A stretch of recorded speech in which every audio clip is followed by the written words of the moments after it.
Chapter 3, The Intruder. Sophia shook her head in amazement. How could such an unassuming device repair her timeline? She was about to ask T.C. to explain how it worked when her attention was suddenly diverted to the view screen in the center of the train's control panel. What do all those lines represent, T.C.? T.C. smiled right away as though he had been waiting for her to ask. I thought you might be wondering about those, miss. I like to call them time tracks.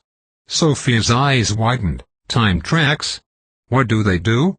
T.C. pointed to one of the many sets of intersecting lines. Well, Miss Sophia, you see the X and Y axis here represent a Cartesian coordinate. Sophia caught her breath in surprise. She was certain that one of her algebra teachers, Mr. Swanson, had mentioned Cartesian coordinates in class. As she continued to study the lines on the view screen, she suddenly remembered. Cartesian coordinates represented the location at one point relative to another point. Sophia wondered breathlessly if she had come to the right conclusion. T.C. Are these coordinates by any chance mapping out the addresses of different locations in space and time?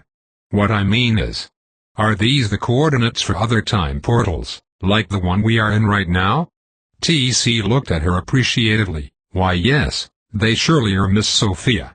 These lines do indeed represent the coordinates to other time portals.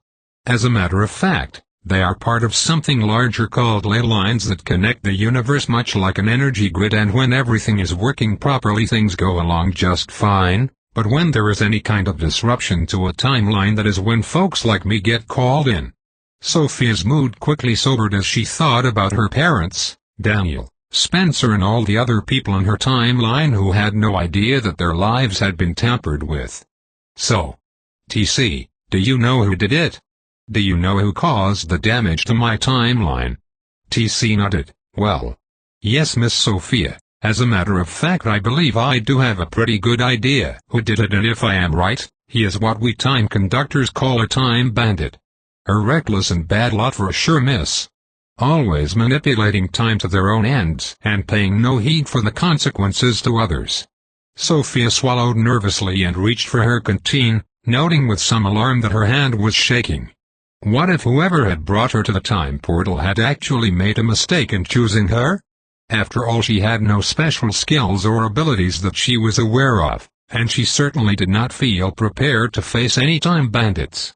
For the first time since boarding Old Destiny, Sophia began to question her choice, not because she did not want to see her destiny come to pass, but because she was beginning to doubt now that she could fulfill it.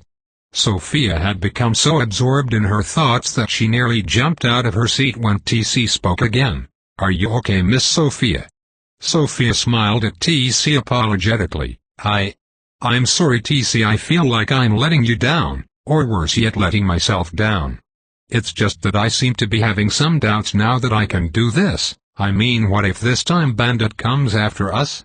T.C. looked at her intently. Miss Sophia, you underestimate yourself. Why, just now you made the connection, with no help from me, that the Cartesian coordinates are mapping out the locations of other time portals. What you're doing is very brave, Miss Sophia, and everybody has moments of doubt, and even moments when they might be thinking of turning back, and so to rightly answer your question, if there has to be any confronting to be done, you have my word, miss, you won't be alone. I was going to wait a little while longer before telling you this, but one of the other two who have been chosen from your timeline has also been assigned to be your protector. Sophia sat bolt upright on the edge of her seat. I have someone assigned to be my protector? Oddly enough, she had an idea right away of who it might be, but how? Spencer had all but fled the train station. Is it Spencer, T.C.? Before T.C. could answer, they were abruptly interrupted by the loud high-pitched ringing of an alarm from somewhere inside the train. The sound was unbearably deafening, and Sophia covered her ears before giving T.C. a pleading look. Lunging forward in his seat, T.C. reached over to manually shut off one of the switches on the main control panel, and within seconds the alarm mercifully stopped. I'm mighty sorry about that, Miss Sophia. That alarm only goes off when there is an intruder in the time portal. Sophia froze, seized with panic. Is it the time bandit already? T.C. went over to the window of the high cab and looked out. Sophia could tell right away by his tense reaction that something out of the ordinary was happening. "Please T.C. what is it?" Her heart was beating so rapidly that she feared she might faint. It did help though that T.C.'s voice was amazingly calm as he instructed her. "Miss Sophia, I need you to hide the Rift Locator." Sophia's breathing became labored as an even bigger wave of panic washed over her, but with an effort she pulled herself together. Even though her hands were shaking, she retrieved the device from the built-in table. She then grabbed her jacket and hastily stuffed the device into one of the pockets before putting it on. Slightly out of breath, she miraculously regained her composure just in time before the intruder entered the train. At the sight of him, Sophia had to will herself not to scream. He was a forebodingly gaunt and tall figure wearing a long gray trench coat and a pair of long gray gloves. Sophia thought his attire very odd and unsettling. She noticed a cold flint-like gleam of indifference in his eyes and shivered. He spoke in a low and raspy tone. "Where is it, Flanagan?" Momentarily confused, Sophia remembered that T.C. was a nickname. The figure took a menacing step in their direction, and Sophia caught her breath. Without a word, T.C. swiftly, as though she were light as a feather, propelled her behind him and reached back protectively with one arm to shield her. "Why bother with this charade, Flanagan? You know you are going to lose. This is my timeline now and I will do with it what I please. Are you not aware that we have Daniel? There are precisely 3 breaches in this timeline, and you are going to need 3 of your devices to repair it, as well as 3 inhabitants from the original timeline." He stopped then and looked pointedly at Sophia. "She is here, so I know that at least one of the devices must be here as well." Sophia was horrified. He already knew who she was, and he had kidnapped Daniel. A silent prayer rose up within her then. Please God, keep Daniel safe. She thrust her hand into the pocket of her jacket and held onto the Rift Locator tightly. She understood better than ever now just how high the stakes were and that this horrid man must never get hold of the device. T.C. finally spoke in an even, controlled tone, and Sophia could not help but marvel at his continued calm under so much pressure. "None of the devices are here. You are wasting your time." Sophia cringed as the Time Bandit's cold eyes flashed with anger. "What do you take me for, Flanagan, a fool?" Sophia moved in closer to T.C., feeling more out of her depth by the moment. "You cannot succeed without Daniel, and the other one has given in to fear. What can you and this pitiful girl possibly do? As I said before, you are going to lose." When T.C. spoke again, there was a sharp edge to his voice that Sophia had not heard before. "You best take your leave. You are not welcome here." The intruder took a step backward at his words, but he did not leave right away. Sophia shuddered as his eyes searched the entire interior of the cab slowly and deliberately, and Sophia instinctively knew that he was hoping to spot the Rift Locator. With her heart thumping wildly in her chest, she clutched the object in her pocket, praying that he would not think of looking in her jacket. After a few more unbearably tense and long moments, and just as Sophia was beginning to wonder if he would ever leave, he finally moved toward the entrance of the cab. "Next time we meet I will not be so tolerant, old man." At his words an unexplainable gust of wind filled the interior of the cab, and the intruder was gone, as though he had vanished into thin air. Sophia stared in open-mouthed astonishment at the empty space where the intruder had stood just moments before. She made her way back to the passenger seat and sank heavily into it with a sigh of relief. T.C. followed suit and resumed his seat before turning and looking at her intently, and his brow was furrowed over with worry as he spoke. "I surely do hope that you are okay, Miss Sophia. I can assure you, miss, that this was not the way that I wanted your first meeting with the Time Bandit to go." Sophia gave T.C. what she hoped was a reassuring smile. The encounter with the Time Bandit had definitely shaken her, but she was also oddly relieved to have gotten it over with. "Oh yes, please don't worry, T.C. I promise I really am okay. I will say though that I have never encountered anyone that scary before." T.C. nodded soberly in agreement. "For what it's worth, Miss Sophia, I think you were very brave, and you handled yourself exceedingly well." Sophia was both pleased and surprised to learn that T.C. had so much faith in her. "You really think so, T.C.? That means a lot to me coming from you, and T.C. I just want you to know that I believe I understand much better now just how important the Rift Locator is." Sophia's pulse quickened. She had nearly forgotten about the device in all the excitement. Holding her breath, she quickly checked her jacket pocket. Relief as her fingers made contact with the rough antenna edge of the device. Quickly retrieving the Rift Locator, Sophia studied it with a new respect and appreciation. As she was carefully setting the device down to rest once again on the table between their seats, a curious and unexpected thing happened.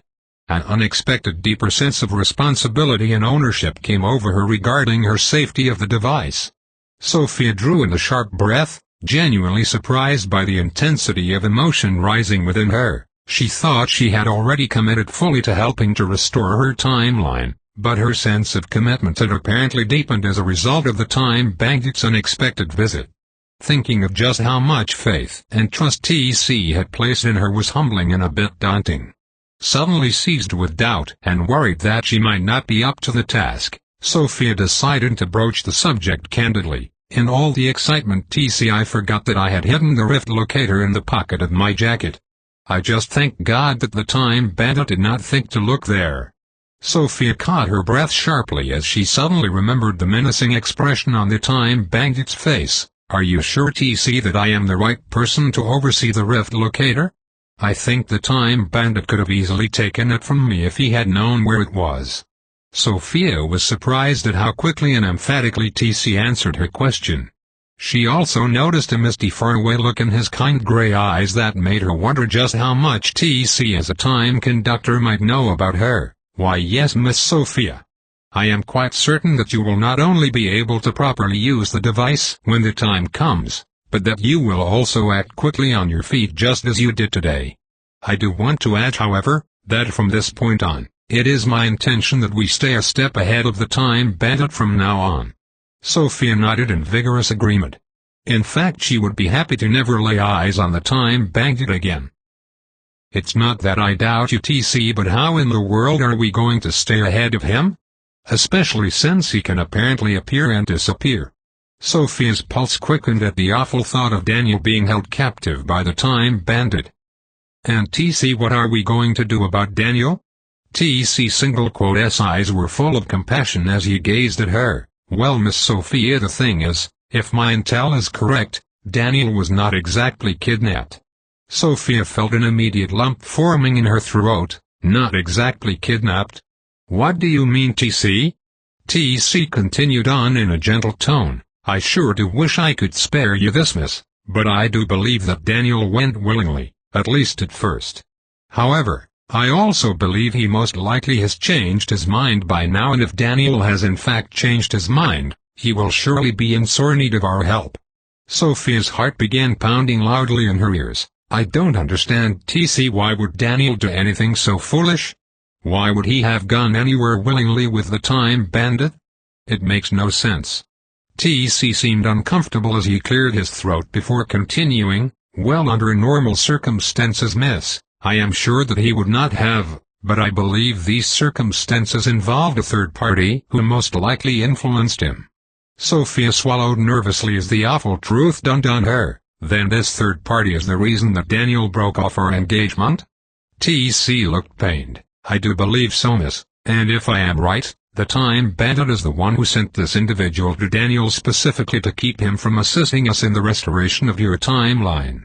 Sophia shuddered. She was beginning to really understand just how far the Time Bandit's interference in her life and Daniel's life had actually gone. So that means Daniel's new relationship is not even real? Sophia choked back a sob. How could Daniel have fallen for such a deception?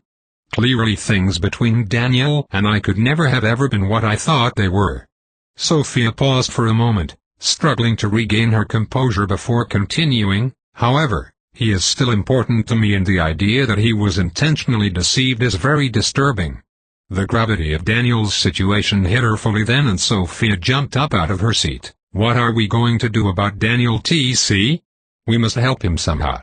T.C. nodded emphatically in agreement. I am glad you feel that way, Miss Sophia, because I have already entered in the Cartesian coordinates for Old Destiny's next stop, and if my calculations are correct, they should take us directly to Daniel.